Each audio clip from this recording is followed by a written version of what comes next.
Mirëmbramat në rumë shqiptar, miq, vlezën, motra, demokrat të ndershëm, të rinj dhe të reja që nuk pranut me ikë për vendos me qëndru këtu dhe me luftu bashkë me ne.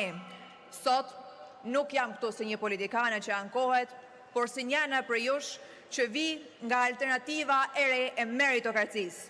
Jam këtu si një inxhinier e aviacioni, si një pedagoge dhe si një vajzë e këtij vendi që e kam parë Shqipërinë prej tokës dhe e di shumë mirë se si ngrihet një avion në qiell.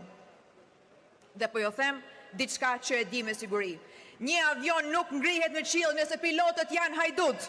A mund të ngrihet Shqipëria me hajdut në drejtim? A mund të ndërtohet shteti me korrupsion? Sa prej jush janë për Shqipërinë e ndershme? Fatkeqësisht, Shqipëria sot po bie.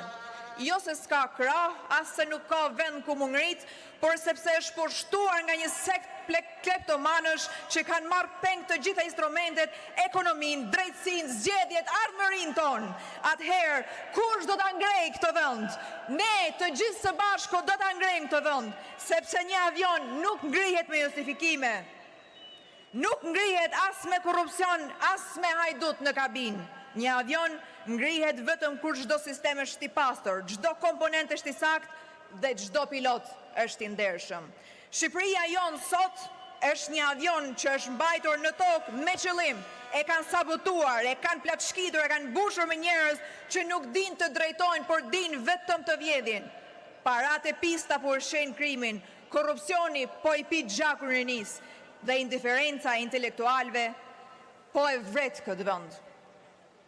A e dini se për çam vjen shumë keq kur qëndroj me kry poshtë para studentëve kur më pyesin, po pse duhet që unë mendoj? Universiteti ka deviju tashmë prej misionit të dijes, kërkimit shkencor dhe meritokracia nuk shpërblen më asnjë punë dinjitoze. Rinia shqiptare punon për paga që nuk mbulojnë as qiran. Qiraju u trafishua sepse bashkëpunëtorët e sektit blejnë apartamente me para publike dhe japin me qira shtetasit e tyre vetë. Çmimi e jetesës po ngritet si raket, por rroga mësueses, infermierit, teknikut qëndron në vend. Kjo nuk është aksidentale, kjo është arkitekturë varfërie e projektuar me qëllim dhe menaxhuar me dorën e pushtetit. Unë kam qenë shumë protesta, madje kam qenë edhe në vit parë, jam përballë, jam godit, jam plagos, por asnjëherë nuk jam thy. Sot, më shumë se për të folur këtu jam për t'ju pyetur dhe për të reflektuar të gjithë së bashku. Çfarë jeni